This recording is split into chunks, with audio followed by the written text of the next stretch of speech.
அனைவருக்கும் வணக்கம் பிள்ளைகள். இன்று நாங்கள் தரம் 7 மாணவர்களுக்கான 3ஆம் தவணைக்குரிய பாட அலகு வெப்பம் வெப்பநிலை இரண்டும் சம்பந்தமாக ஏற்கனவே நாங்கள் ஆரம்பிச்சிருக்கிறோம். அதனுடைய தொடர்ச்சி தான் பார்க்க இருக்கிறோம்.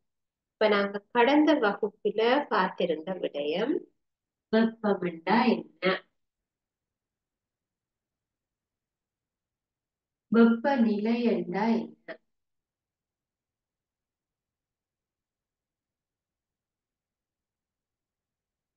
வெப்பம்ண்டா என்ன, வெப்பநிலை என்றா என்ன. வெப்பம் என்பது ஒரு சக்தி.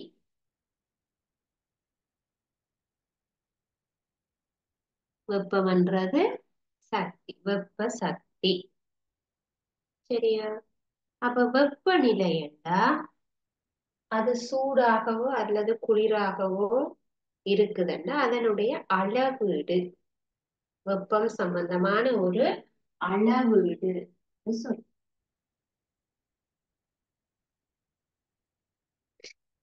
சரியா? அப்ப எங்களுக்கு தொட்டு பார்த்தாலே சுடுகுதா குளிருதான்றத கண்டுபிடிக்கலாம். ஆனா அப்படி கண்டுபிடிச்சவங்களால ஒரு அளவீடு சொல்ல இயலாது. ஒரு அளவு காய்ச்சல் காயுது, அவருக்கு இப்ப எந்த அளவு காய்ச்சல் காயுது என்று எங்களால சொல்ல இயலாது. இப்ப தொட்டு பார்த்துட்டு இவருக்கு எத்தனை பாகை செல்சியஸ் இப்ப உடல் வெப்பநிலையா இருக்குது, கூடவா இருக்குது, என்ன எவ்வளவுன்றத அளந்து சொல்ல இயலாது. அளவீட்டுல சொல்ல இயலாது. தொடுகை மூலம் சொல்ல முடியும். அப்ப எங்களுக்கு என்ன தேவைப்பட்டது? வெப்பமானிகள். அப்ப எங்களுக்கு வெப்பநிலையை அளவிடுறதுக்காக என்ன தேவைப்பட்டது? வெப்பமானி தேவைப்பட்டது. வெப்பமானி, வெப்பநிலையை அளவிடுவது வெப்பமானி. பார்த்திருப்பீங்க இந்த கொரோனா டைமுகள்ல எல்லாம் கையில ஒரு சின்ன கன் மாதிரி வச்சு உங்களை நெத்தி கிட்ட வச்சு செக் பண்ணி இருப்பாங்க. அது ஒரு டிஜிட்டல் வெப்பமானி. உங்களோட உடல் இப்ப என்ன ஹீட்ல இருக்கு, உங்களுக்கு காய்ச்சல் காயுதா இல்லையான்றத அந்த டிஜிட்டல் வெப்பமானியில அளந்து சொன்னாங்க. அதை வச்சு எப்படி கொரோனா இருக்கான்னு கண்டுபிடிக்கிறாங்க. அந்த டிஜிட்டல் வெப்பமானியில சாதாரணமாக ஒரு ஆளுக்கு என்ன வெப்பநிலை இருக்க வேண்டும்? ஒரு மனிதனுக்கு உடல் வெப்பநிலை 36.5 பாகை செல்சியஸ் இருந்திருக்க வேணும், அல்லது ஒரு 37 பாகை சி இருந்தாலும் பிரச்சனை இல்லை. ஒரு நார்மலான ஒரு ஆள். இந்த சாதாரண வெப்பநிலையை தாண்டி மேபி 40 பாகை செல்சியஸ் 45 பாகை செல்சியஸ் போகுதுண்டா அவருக்கு காய்ச்சல். அவர் காய்ச்சல் உள்ள ஒரு ஆள். இப்ப சாதாரண டெம்பரேச்சரை விட அவருக்கு கூட இருக்குண்டா காய்ச்சல்னு சொல்றோம். அது அந்த வெப்பமானில காட்டிச்சென்றா அவருக்கு காய்ச்சல் இருக்கு, ஆகவே அவருக்கு ஏதோ ஒரு தொற்று இருக்கிறது. இப்ப ஏன் எங்களுக்கு காய்ச்சல் காயுது? எங்களோட உடம்புல ஏதோ ஒரு பிரச்சனை நடக்குது, ஏதோ ஒரு அஹ், நுண்ணங்கியலாலேயோ ஏதோ ஒரு ப்ராப்ளம் ஒன்று உங்களோட உடம்புக்குள்ள இருக்குது. அதுக்கு எதிராக உங்களோட உடல் அந்த கிருமியோட போராடுது. அதனால உங்களுடைய உடல் கொஞ்சம் வெப்பமாகும், சூடாகுது. அதைத்தான் நாங்க உடனே என்ன சொல்லுவோம்? காய்ச்சல் சொல்லுவோம். உங்களுடைய உடல் உங்களுக்கு எதிராக செயற்படுகின்ற சில நுண்ணங்கிகளுடன் போராடுவதனால உங்களுக்கு காய்ச்சல் வருது. காய்ச்சல் வர்றது நல்ல, ஏன் அந்த நுண்ணங்கியை அழிக்கிறதுக்காக உங்களோட உடல் போராடுது. சரி, அப்ப அதுதான் வெளியில உங்களோட உடல் சூடாகும், அதை காய்ச்சல் என்று சொல்லுவோம். right? அப்ப அது சாதாரண வெப்பநிலையிலும் அதிகமாக இருக்கும். அப்ப அதை நாங்க வெப்பமானியை வச்சு கண்டுபிடிப்போம். அல்லது நீங்க வைத்தியசாலைகளுக்கு போகைக்குள்ள தெர்மோமீட்டர் வச்சு செக் பண்ணி இருப்பாங்க. இந்த கமக்கட்டுக்கு வச்சு செக் பண்ணுவாங்க, வாய்க்குள்ள வச்சு செக் பண்ணுவாங்க. சரி, அப்ப சூடு அதுல இருந்து அளவிடப்படும். ரைட்? அப்ப வெப்பமானிகள் பற்றி கடந்த வகுப்புல நாங்க பார்த்திருக்கிறோம். அப்ப வெப்பமானியில எப்படி அந்த அளவுன்னு வருது? வெப்பமானி பார்த்திருக்கிறீங்களா? ஒரு கண்ணாடியால செய்யப்பட்டிருக்கும். அடியில ஒரு வெப்பமானி குமிழ் ஒன்று இருக்கு. அடியில ஒரு வெப்பமாக்குறதுக்காக ஒரு குமிழ் ஒன்று இருக்கு. அதுக்குள்ள இரசம் விடப்பட்டிருக்கும். அதுக்குள்ள இரசம் விடப்பட்டு இந்த நீளத்துண்டுக்குள்ளதான் அளவுகள் போடப்பட்டு 0 பாகை, 0 பாகை செல்சியஸ், 5 பாகை செல்சியஸ், 10 பாகை செல்சியஸ், 20 பாகை. இந்த மாதிரி இதுலதான் அளவு குறிச்சிருக்கு. அப்ப இதுக்குள்ள இருக்கக்கூடிய இரசம் சூடாகினா விரியும். சூடாகல எந்த பொருளையும் ஒரு விரிவு ஒன்று நடக்கும். இப்ப இதுக்குள்ள இருக்கிற இரசம் கொஞ்சம் ஹீட்டை கொடுத்தோடனே விரியும். அப்ப அது விரிஞ்ச உடனே போறதுக்கு இடம் இல்லைன்னா இந்த வெப்பமானிக்குள்ள இருக்கிற மெல்லிய துளையின் உண்டாக இந்த திரவம் மேல எழும்பி வரும். மேல எழும்பி வரைக்குள்ளதான் நாங்க அதை அளந்து சொல்லலாம். இது இப்ப ஒரு 5 பாகை கிட்ட நின்றுட்டு 5 பாகை செல்சியஸ்ல நின்று. அப்ப அந்த பொருள் இப்ப என்ன வெப்பநிலையில இருக்குது? 5 பாகை செல்சியஸ். இப்ப நாங்க சுடு தண்ணிக்குள்ள கொண்டு வைக்கிறோம். இப்ப அது 20 பாகையை தாண்டி 20 பாகைக்கு வந்து இப்ப அந்த அந்த திரவம் என்ன வெப்பநிலையில இருக்கு? 20 பாகை செல்சியஸ்ல இருக்கு என்று நாங்க சொல்ல முடியும். அப்ப வெப்பத்தினால் ஒரு திரவம் என்ன செய்யுது? விரிஞ்சு மேல வருது. அப்ப நீங்க யோசிக்கலாம், எதுக்காக இந்த இரசத்தை பயன்படுத்துறாங்க? அதுக்கு பதிலா தண்ணிய வச்சாலும் விரியலாம் தானே என்று சொல்லலாம் தானே? எந்த ஒரு திரவமும் வெப்பத்தினால விரியக்கூடியது. இப்ப தண்ணிய வச்சாலும் அதுவும் எழுப மட்டும் சொல்லலாம். இப்போ ஒரு கண்ணாடி கிளாஸ்ல இது கண்ணாடியால செய்யப்பட்டது. அப்ப அதுல தண்ணி இப்படி ஏறினா எங்களால பாக்குறது கஷ்டம். அதாவது அது வடிவா தெரியாது பிள்ளை. கண்ணாடி கிளாஸுக்கு இல்ல, தண்ணியும் கலர் இல்ல. அப்ப எங்களுக்கு என்ன செய்ய இயலாது? அவதானிக்க இயலாது. அதாவது கண்ணால பார்க்க கஷ்டம். தண்ணிக்கு கலர் இல்ல, கண்ணாடியும் ஒயிட்டா இருக்கு. அப்ப எங்களுக்கு அதுல பார்க்க கஷ்டம். ஆனா ரசம் என்ன கலர்? ஒரு வெள்ளி நிறமாக இருக்கு, சாம்பல் கலர் மாதிரி இருக்கு. அல்லது சில பேர் கருப்புடுவாங்க. அது இப்படியே ஏறுறத கண்ணாடிக்குள்ளால வடிவா பார்க்கலாம். அதை விட இரசம் என்ன சொல்லுவாங்க? அப்ப இந்த வெப்பத்துக்கு கூடிய உணர்தல். ஒரு சின்ன வெப்பநிலை கொடுத்தாலுமே டக்குனு விரியும். அப்ப எங்களுக்கு இரசம் என்ன சூட்டபிளா இருக்கு? எதுக்கு? வெப்பமானிய செய்யறதுக்கு எங்களுக்கு அது பொருத்தமாக இருக்கிறது என்று சொல்லுது. சரியா? நம்ம எப்படித்தான் இந்த வெப்பமானி வேலை செய்யுது என்னன்னு, சூடாயினோன்னு திரவம் விரிகிறது.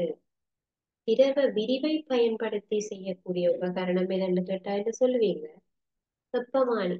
இப்ப இதெல்லாம் படிச்ச பிள்ளைகள் கேள்வி கேட்க சில பிள்ளையாக எழுது. திரவ விரிவை பயன்படுத்துகின்ற ஒரு உபகரணம் எது? வெப்பமானி. சிம்பிளான கொஸ்டின். ஆனா உங்களுக்கு அது ஏதோ பெரிய உபகரணமா இருக்குமோ அப்படி என்று யோசிச்சு பிளவுது. இந்த திரவம் விரிகிறத இங்க நாங்க பயன்படுத்துறோம். சரியா? அப்ப இப்ப எங்களுக்கு இரச வெப்பமானிகளினுடைய பயன்பாடு குறைஞ்சு டிஜிட்டல் வெப்பமானிகள் அதிக அளவில் பயன்படுத்தப்படுது. சரியா? ரைட். அப்ப இந்த வெப்பமானி திரவமாக நாங்க ரசத்தை பயன்படுத்துற மாதிரி மதுசாரமும் பயன்படுத்தப்படலாம். இப்ப இதுக்கு இரசம் பயன்படுத்தப்பட்ட இரச வெப்பமானி. திரவமாக வெப்பமானி திரவமாக இதுக்குள்ள இரசம் விடப்பட்டிருந்தால் இரச வெப்பம். அப்ப இதுக்குள்ள மதுசாரம் விடப்பட்டிருந்தால் அது மதுசார வெப்பமானி.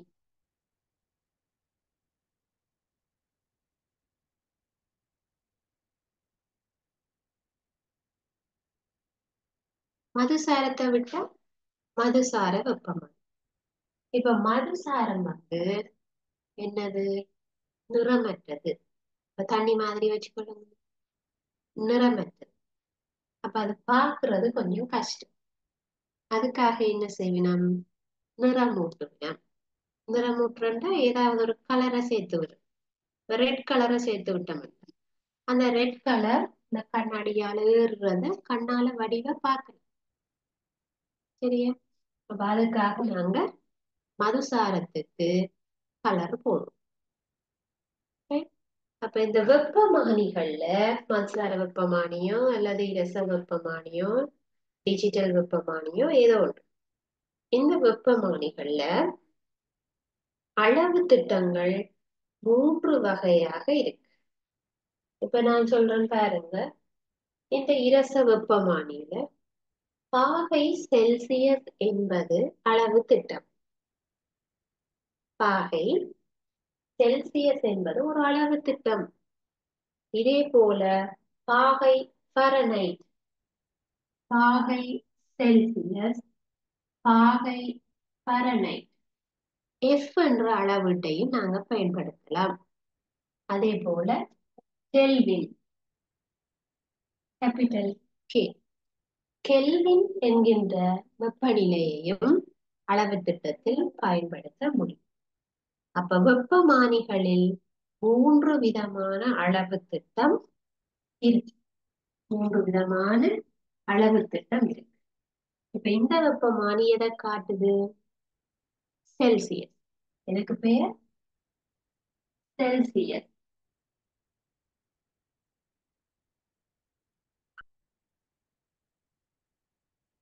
சரியா? நோட் பண்றேன்டா, நோட் பண்ணிக்கொள்ளுங்க. வெப்பமானிகள் என்று தலையங்கம் போட்டு. அப்ப செல்சியஸ் குறியீடு என்னது? பாகை சி, கேபிட்டல்ல சி போடும். அடுத்தது ஃபாரன்ஹைட்,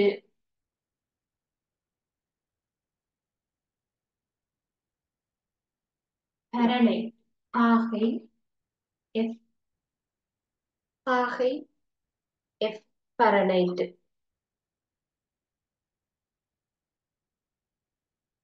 மூன்றாவது kelvin, capital K, small K போட்டா பிளவியல், கேபிட்டல்ல கே. எழுதிக் கொள்ளுங்க. வெப்பமானிகள்ல அளவு திட்டம். செல்சியஸ் அளவு திட்டம், ஃபாரன்ஹைட் அளவு திட்டம், கெல்வின் அளவு திட்டம். அப்ப நாங்க அதுக்குரிய அலகுகளும் நோட் பண்ணி வச்சுக்கொள்ள வேண்டும். பாகை செல்சியஸ், பாகை ஃபாரன்ஹைட், கெல்வின். அப்புறம் பாகை கெல்வின் ரெண்டு போட்டுருக்கேன் இல்ல, அதை தனியே கெல்வின், கேபிட்டல் கே.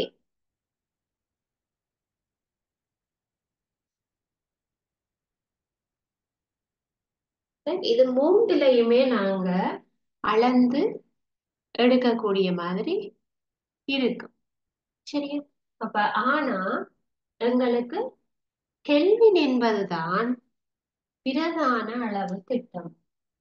கெல்வின் வெப்பநிலை தான் சர்வதேச அளவு திட்டம் என்று சொல்லு. கெல்வின் எப்படி சொல்லுவா? சர்வதேச அலகு.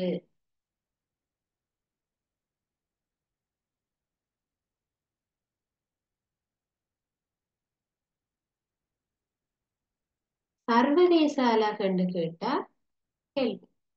அது என்ன சர்வதேச அலகு? இப்ப பாருங்க, நீளத்தை அளப்பதற்குரிய அலகு என்ன சொல்லுவாம்? மீட்டர், மில்லிமீட்டர், சென்டிமீட்டர், கிலோமீட்டர், இப்படி அலகுகள் இருக்கு. ஒன்று இது நாளிலையுமே அளக்க முடியும். என்ன பிள்ளைய? அப்ப இதுல எது சர்வதேச அலகு? சர்வதேச அலகுன்றது எல்லாராலையும் ஏற்றுக்கொள்ளப்பட்ட ஒரு அலகு. எல்லாராலையும் ஏற்றுக்கொள்ளப்பட்ட ஒரு அலகு. அப்படி என்றா இதுல நீளத்தை அளக்கின்ற சர்வதேச அலகாக ஏற்றுக்கொள்ளப்பட்டது மீட்டர். இதே மாதிரி இந்தியால வெப்பநிலைன்ற அலகு நாங்க பாகை செல்சியஸ்ல சொல்லலாம், பாகை ஃபாரன்ஹீட்ல சொல்லலாம், கெல்வின்ல சொல்லலாம். ஆனா ஏற்றுக்கொள்ளப்பட்டது சர்வதேச அலகாக கெல்வின். சரியா? ரைட். அப்ப இதுதான் நாங்க சர்வதேச அலகுன்னு சொல்லுவோம். இப்ப வெப்பநிலையின் சர்வதேச அலகு கெல்வின்ன்றது ஞாபகம் இருக்கு நிறைய பேருக்கு. ஆனா அத சில பேர் ஆன்சர் வரைக்க சின்ன கேயும் இருக்கும், பெரிய கேயும் இருக்கும், பாகை இருக்கும், ஃபாரன்ஹீட் இருக்கும். இந்த நாலுல ஒன்றுக்கு கோடு குறிச்சோம்னா சின்ன கேக் ஸ்மால் கேக்கு போட்டுருவான். அப்ப இது சரியா? இது பிள்ளை. கெல்வின் குறியீடுண்டா கேபிட்டல்ல கெல் இருக்கு, கே வந்து இருக்க வேணும். கெல்வின் என்ற பேர்ல இருந்துதான் அந்த கே எடுக்கப்பட்டது. சரியா? ரைட். அப்ப சின்ன சின்ன மிஸ்டேக்னால நீங்க என்ன செய்வீங்கள்? பிள்ளை விடுவீங்கள். இதுல கேபிட்டல் கே, ஸ்மால் கே. உங்களுக்கு கே என்றது தெரியும், ஆனா பிழையான கேய போட்டா ஆன்சர் பிழை. சரியா? ரைட். அப்ப கெல்வின் என்பது சர்வதேச அலகு, நியம அலகாக ஏற்றுக்கொள்ளப்பட்டிருக்கு. அப்ப இனி நாங்கள் இந்த 3 அலகு திட்டத்திலையும் சில குறிப்பிட்ட பொருட்களின் வெப்பநிலைகளை அளந்து பார்ப்போம். கெல்வின்ல சொல்றா அப்படி சொல்ல வேணும், ஃபாரன்ஹீட்ல என்ன அப்படி வரும், செல்சியஸ்ல அப்படி இருக்கும். சரியா? ரைட். அப்ப வெப்பமானிகளுக்கு அடுத்ததாக நாங்க பார்ப்போம் உருகு நிலையும் கொதி நிலையும்.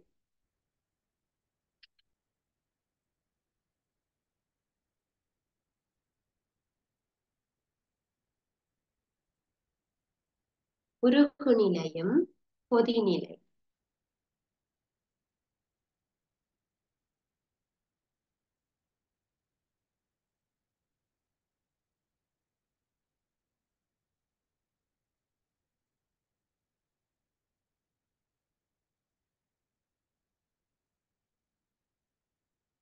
உருகு நிலையும் கொதிநிலையும்.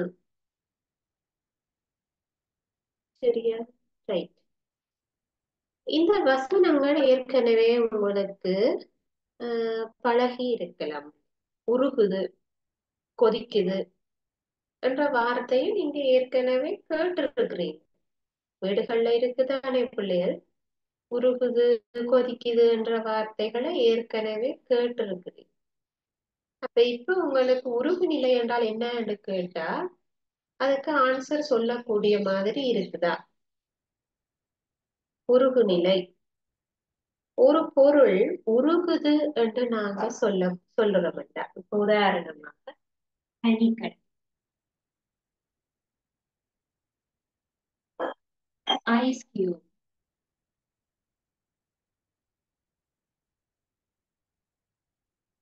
சரி, ஐஸ் கட்டி எடுத்து வச்சிருக்கு, அது உருகுது என்று நாங்க சொல்லுறோம்.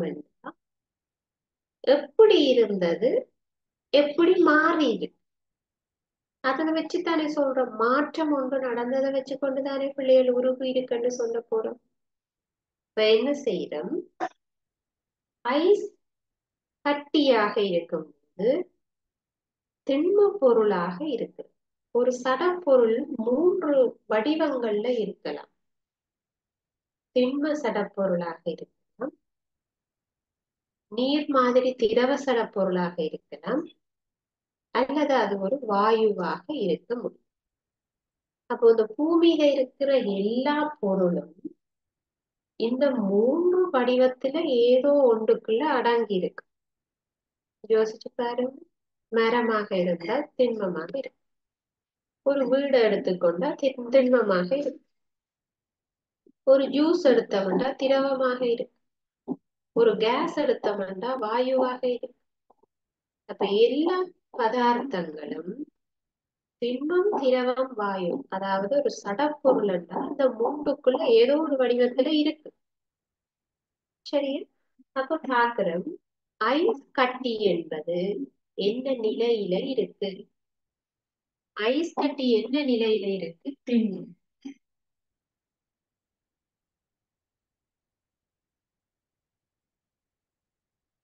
ஐஸ் கட்டி திண்மமாக இருக்கு. இப்ப இதுக்கு கொஞ்சம் வெப்பம் கொடுத்தா அல்லது அதை கொண்டே சூரிய ஒளி படுற வெப்பம் படுற ஒரு இடத்துல வச்சா உருகத் தொடங்கும். உருக தொடங்கும். இப்போ உருகினோன்னு அது என்ன ஆகிடும்?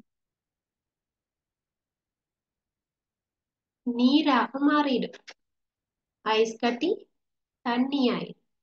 தண்ணி என்றது என்ன நிலை? தடப்பொருட்கள்ல திரவம். தடப்பொருட்கள்ல தண்ணியா மாறினா அப்படி சொல்லுவாங்க, திரவமாகி இருக்குன்னு சொல்லுவோம். இப்ப உருகுநிலை என்றா என்னன்னு சொல்லுவோம் பாருங்க. திண்ம பதார்த்தம் ஒன்று, யாதேனும் ஒரு திண்மம் எதுவாக இருக்க, திண்மம் ஒன்று திரவ திரவமாகும் போது, திண்மம் ஒன்று திரவமாகும் போதுள்ள மாறாத வெப்பநிலை. திண்மம் ஒன்று திரவமாகும் போதுள்ள மாறாத வெப்பநிலை. கட்டியாக என்னது நீராக மாறுது. மாறைக்குள்ள என்ன செய்யுது? நிலை மாறுது. சரி, அதுதான் அந்த பொருள் என்ற உருகு நிலை என்று சொல்றோம். உருகு நிலை இப்படி இருந்த திண்ம நிலையில இருந்து திரவ நிலைக்கு மாறியது, அதான் உருகு நிலை. சரி, அப்ப இதை பாக்குறதுக்கு உங்களுக்கு ஒரு செயற்பாடு தந்திருக்கு. ஒரு கண்ணாடி புனலுக்குள்ள ஐஸ் கட்டிகளை போட்டுட்டு ஐஸ் கட்டிக்கு நடுவுல ஒரு வெப்பமானியை வச்சுட்டு அது உருகி முடியும் வரைக்கும் அதோட வெப்பநிலையை உங்களால கட்டு. நாங்க பனிக்கட்டிய நீங்க உருக விட்டுட்டு பனிக்கட்டிக்கு மேல நீங்க அந்த வெப்பமானிய வச்சு பார்த்தா, வெப்பமானிய தெர்மோமீட்டரை வச்சு பார்த்தா அது 0 காட்ட முடியும். ஐஸ் கட்டின வெப்பநிலை 0°C. 0°C பனிக்கட்டி அல்லது ஐஸ் கட்டி அந்த வெப்பநிலையில தான் இருக்கு. இப்ப இது உருகி தண்ணியா வர வரைக்கும் 0°C தான் இருக்கு. உருகி அது ஃபுல்லா நீராக மாறும் வரைக்கும் அது 0°C. அப்ப பனிக்கட்டியின் உருகு நிலை யாது? பனிக்கட்டியின் உருகு நிலை யாது? அது உருகி முடிகிற வரைக்கும் 0°C. சரி, அப்ப பனிக்கட்டிகள் உருகி திரவமாகும் வரைக்கும் அந்த மாறா வெப்பநிலை தான் பனிக்கட்டியின் உருகு நிலை. சரியா? இப்ப எங்களுக்கு என்னது பனிக்கட்டி உருகு நிலை என்பது 0. அப்ப திரும்ப நாங்கள் பனிக்கட்டிய உருக்கி திரவமாக்கி திரும்ப தண்ணிய கொண்டே ஃப்ரிட்ஜ்ல வச்சா என்ன என்ன நடக்கும்? அது திரும்ப திண்மமா வரும். அது திரும்பவும் 0°C ஆகி என்ன செய்யும்? உறையும். உறையும் என்று சொல்லும். இது திண்மத்திலிருந்து திரவமா வந்தா உருகுது. திரும்ப தண்ணிய வச்சா கட்டியாகும், அது உறையுது. ரெண்டின்றையும் டிஃபரண்ட் விளங்கும். கட்டியா இருந்து தண்ணியா மாறின திரவமா வந்தா உருகுது, திரும்ப தண்ணிய கொண்டே ஃப்ரிட்ஜ்ல வச்சா கட்டியாகுது, உறையுது. அப்ப அது உறைநிலை, இது உருகு நிலை.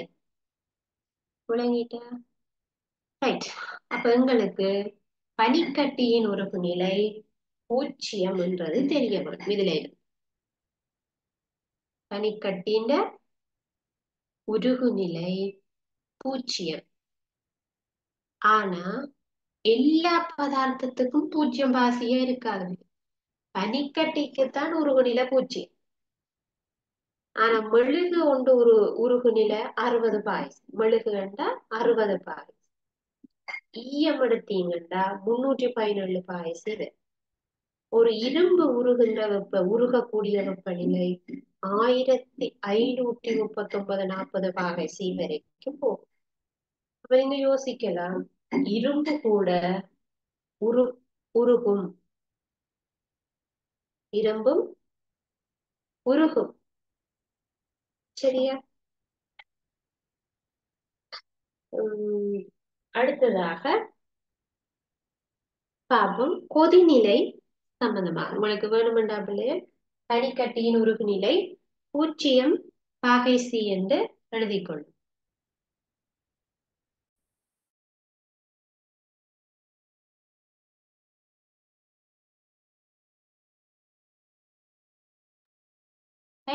நீங்க பனிக்கட்டியின் உருகு நிலை 0 பாகை சி என்று எழுதிக்கொள்ளும்.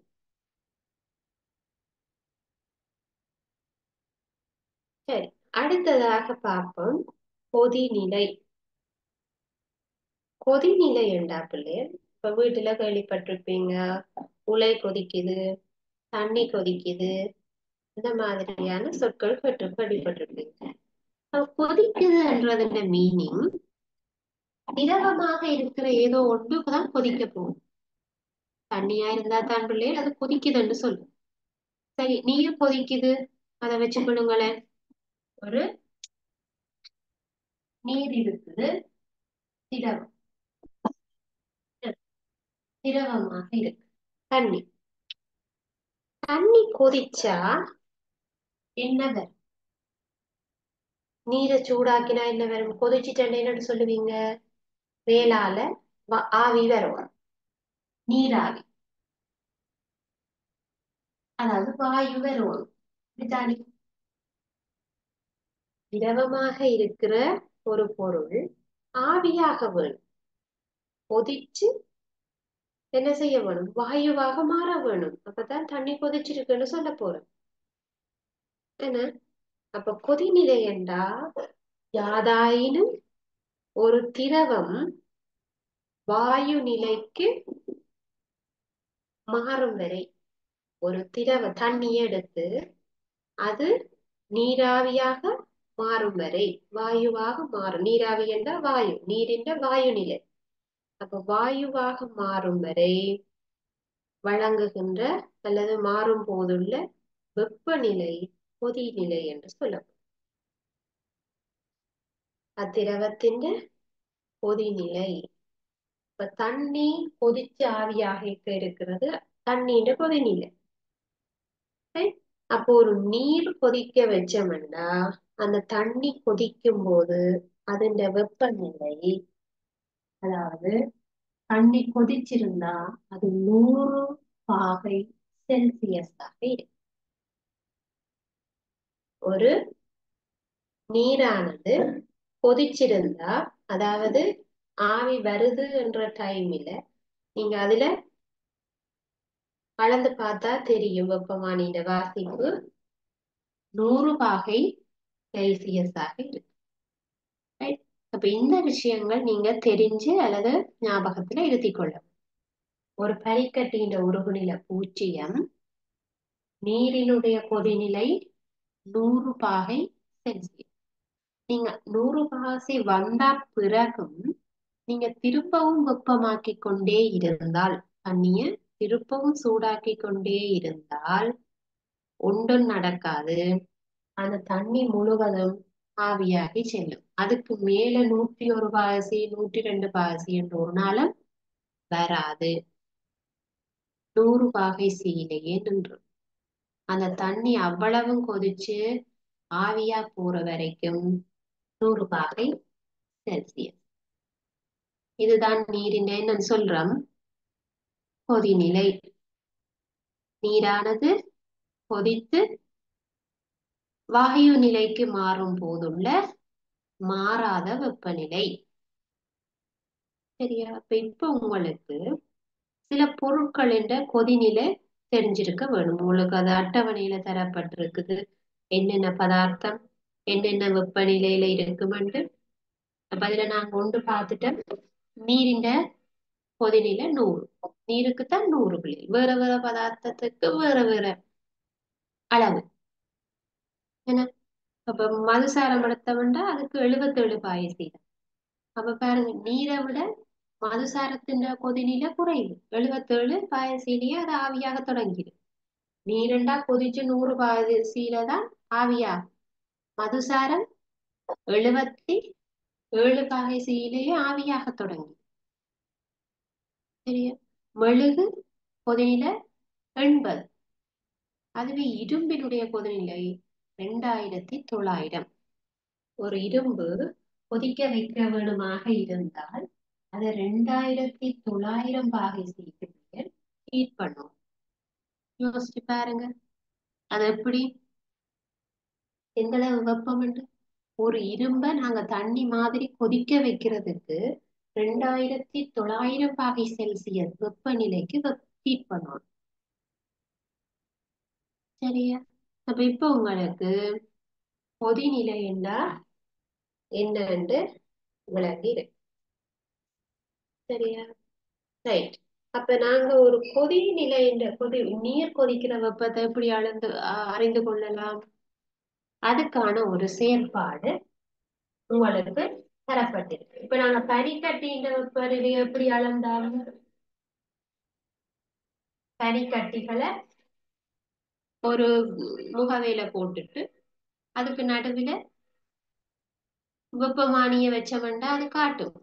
அந்த பனிக்கட்டிக்குள்ள இருக்கிற வெப்பமானியில அளவிட 0 இருக்கும். 0 பாகை செல்சியஸ். அதை தாண்டி அது போகாது. அங்க எந்த வெப்பநிலையும் கிடையாது. அதே கொதிநிலையை அறிஞ்சு கொள்றதுக்கு நாங்க என்ன செய்யலாம்? ஒரு கொதி குழாய் எடுத்து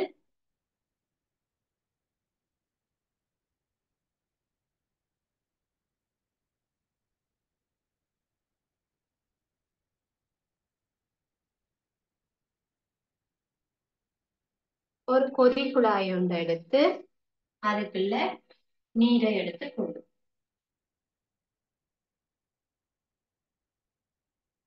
தண்ணி நீரை எடுத்து கொண்டு இதை ஒரு தாங்கியில வச்சுட்டு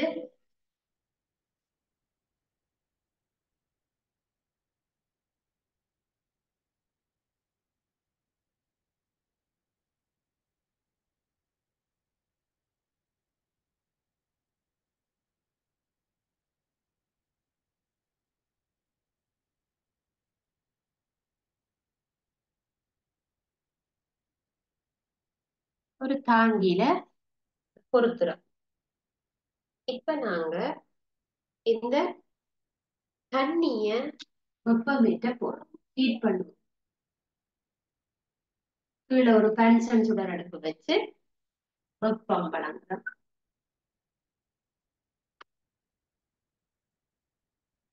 கீழே இருந்து வெப்பம் வழங்கப்படும். இப்ப இந்த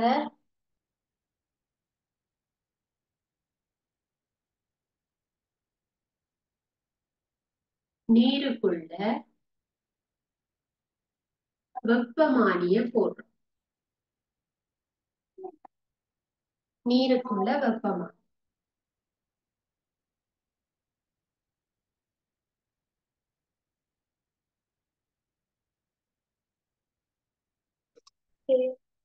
இந்த கொதி குழாய்க்குள்ள இருக்கிற தண்ணியை நாங்க வெப்பமாக்கினா இது கொதிச்சு மேலால ஆவி வரும்.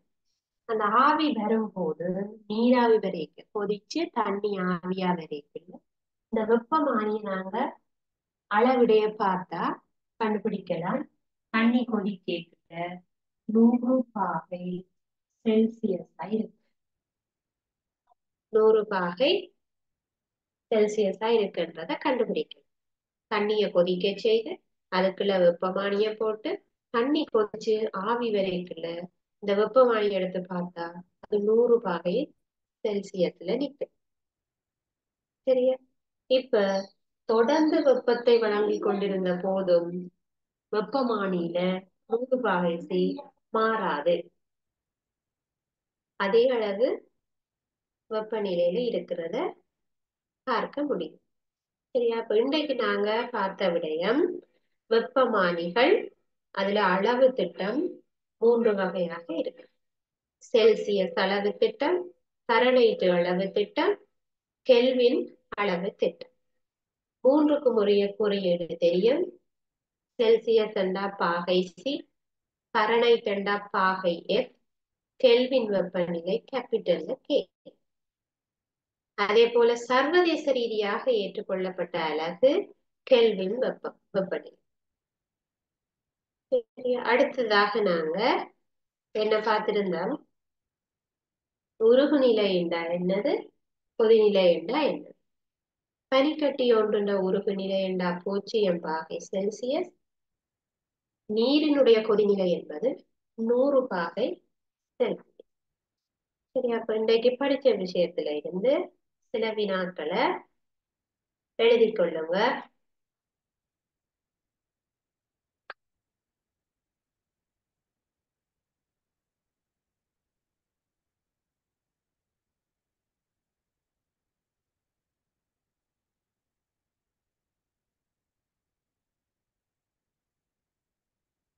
வெப்பநிலையின்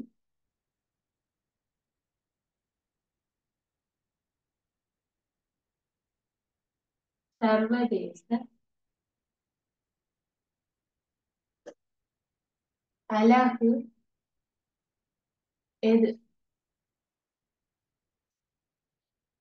வெப்பநிலையின் சர்வதேச அலகு எது?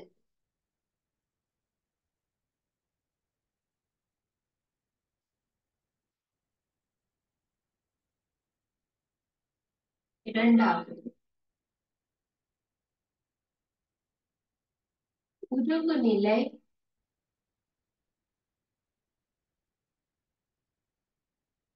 என்றால் என்ன?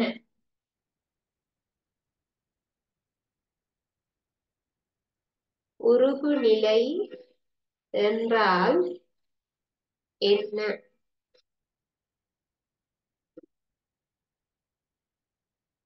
மூன்றாவது, கொதிநிலை என்றால் என்ன?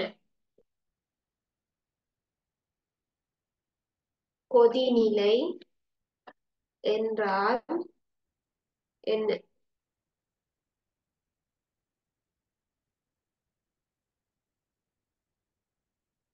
பனிக்கட்டியின்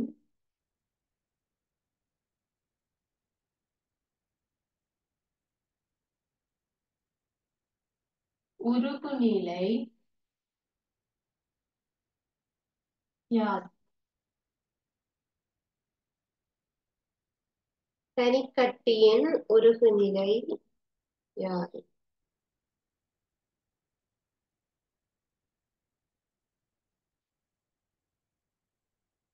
நீரின் ஐந்தாவது,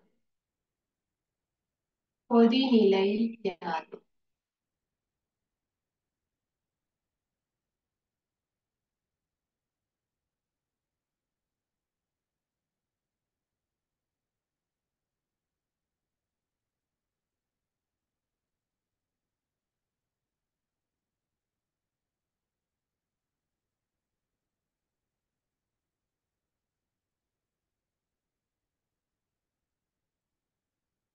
இந்த வினாக்களுக்குரிய விடைகளை எழுதிக்கொள்ளும்.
சரி, அப்ப முதலாவது வெப்பநிலையினுடைய சர்வதேச அலகு போட்டுக்கொள்ளுங்க. கெல்வின் கேபிட்டல்ல போடணும்.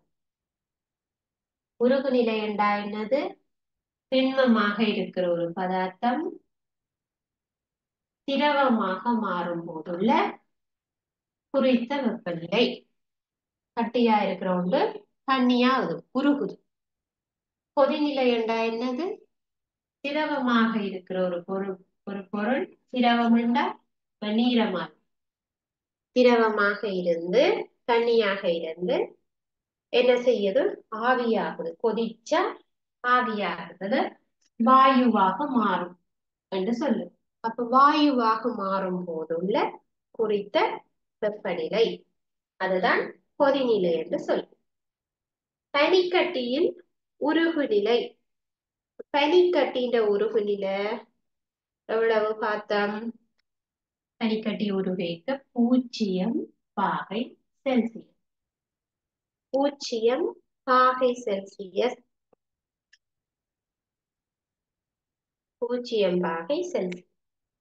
நீர் கொதிக்கிற வெப்பம் நீரின் கொதிநிலை என்று சொல்லுவோம். நீர் கொதிக்க 100°C. 100°C என்று சொல்லுவோம். சரியா? அப்ப இன்றைக்கு நாங்க வெப்பநிலை அளவு திட்டங்கள் 3 வகையாக இருக்கு. கெல்வின் அளவு திட்டம், செல்சியஸ் அளவு திட்டம், ஃபாரன்ஹைட் அளவு திட்டம். அதுக்குரிய குறியீடு, சர்வதேச அலகு, உருகுநிலை என்றா என்ன, கொதிநிலை என்றா என்ன, இந்த விஷயங்களை பார்த்திருக்கு. இப்ப இன்றைக்கு படிச்ச விஷயத்துல உங்களுக்கு ஏதாவது விளங்கலைன்னா கேட்கலாம்.